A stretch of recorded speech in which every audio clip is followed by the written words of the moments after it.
Hai guys, di depan kamu ada Melisa. Di bulan Agustus ini, aku cukup dikejutkan sama kehadiran Vivo Y35, salah satu Y series dari Vivo yang muncul dengan beberapa gebrakan baru. Apa aja tuh? Yuk sini kepoin. Yang pertama, desain bodi belakangnya memikat hati. Ngomongin soal smartphone Vivo, salah satu kelebihannya sih udah pasti ada di desain bodinya yang gak pernah gagal bikin pangling. Dengan Vivo Dynamic Design-nya, Vivo Y35 berwarna agate black yang aku punya ini bisa kasih kesan yang premium, mewah, chic, and eye-catching at the same time. Ditambah dengan dynamic color yang bisa kasih efek prisma tiap kena lighting pun ini bisa bikin si Vivo Y35 tampil lebih elegan. Tapi tampilan cantiknya ini bukan sekadar cantik aja ya, melainkan juga bebas debu, sidik jari, sama goresan. Berkat finishing crystalline matte-nya serta plus poinnya udah disupport IP54 splash waterproof dan dustproof. Pantesan kinclong mulu karena anti cipratan air dan debu sehingga durable dan kuat digunakan dalam waktu yang lama. Bodinya pun terbilang cukup ramping nih, dengan ketebalan 8,3 mm dan berat 188 gram aja. Untuk seukuran smartphone Vivo, ini emang bukan yang terbaik dari sisi bobotnya, tapi tetap aja terbilang layak di kelasnya, apalagi kalau dibandingin sama smartphone lain di segmennya yang lebih berat dan tebal. Yang kedua, hadir dengan fitur 8GB plus 8GB extended RAM. Yes, ini aku nggak salah sebut guys. Kalau biasanya di seri Y, Vivo tuh cuma kasih RAM yang 8GB plus 4GB extended RAM. Nah, beda cerita nih kali ini. Nggak pelit-pelit, Vivo kasih 8GB plus 8GB extended RAM. Dan ini ngebuktiin kalau Vivo bisa keluarin HP dengan spek terbesar di kelasnya. Fitur extended RAM sebenarnya udah jadi tren dari tahun 2021 sih. Mulai dari Vivo Y21 5G, Vivo Y75 5G, sampai juga ke Vivo Y35. For your information aja, dengan fitur extended RAM, kemampuan hardware bakal jadi makin yahut selama support berbagai aktivitas multitasking. Walaupun buka lebih banyak aplikasi, nggak bakalan nih ngalamin isu force close. Memori internalnya 128GB ya, tergolong cukup lah. Tapi tenang aja, masih ada triple card slot dengan microSD up to 1TB. Yang ketiga, 50MP night camera yang jernih. Di sektor fotografinya, kayaknya Vivo nggak pernah ngecewain deh. Walaupun Vivo Y35 ini tergolong seri Y, bukan seri unggulan seperti seri V atau seri X-nya, tapi aku sih bener-bener dimanjain loh sama kualitas 50MP night kameranya yang berasa profesional. Detailnya oke, dan pencahayaannya juga baik di berbagai kondisi, bahkan pas malam sekalipun. Berikut ini adalah hasil foto lensa utama 50MP night kameranya yang didukung sama fitur Super Night Mode.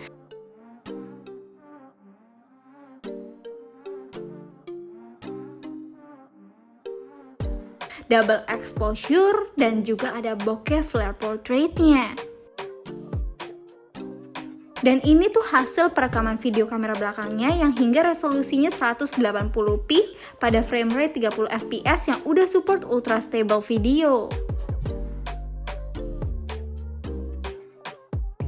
Soal 16MP front kameranya, Vivo Y35 juga bisa diandelin untuk selfie yang didukung juga dengan fitur Super Night Mode ataupun bisa diandelin untuk video call. Yang keempat, layar Full HD Plus 90Hz sunlight screen yang nyaman. Soal layar, buat aku nih yang edik sama sosial media, nggak bisa banget kalau pakai layar yang kentang. Nah, aku sukanya nih layar Vivo Y35 dengan Full HD Plus 1080p sunlight screen-nya ini bisa loh diandelin dan tetap kelihatan jelas walaupun aku lagi di bawah terik matahari sekalipun. Maklum, semenjak aku lagi di China gini, aku jadi anak outdoor banget.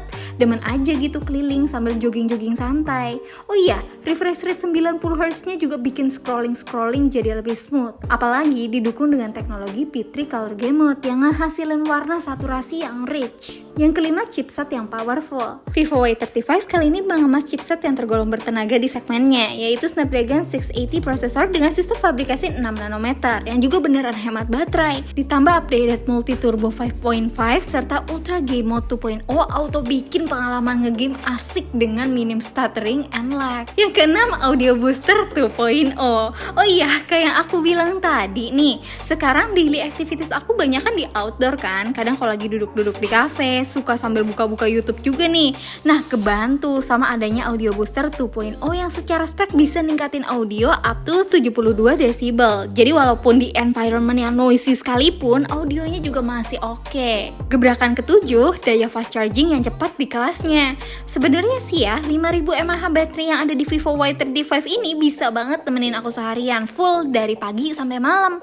Selama ini sih nggak ada tuh cerita mendadak nyari powerbank selama pakai HP ini. Nah pas pulang ditinggal mandi sama makan bentar, dengan 44 watt flash charge-nya bisa isi dari 0 ke 70% cuma dalam waktu 34 menitan aja. Udah bisa dipastiin ya kalau ini jadi yang tercepat di kelasnya. Buat kesimpulannya, mungkin cuma ada satu kata yang bisa gambarin Vivo Y35, memuaskan.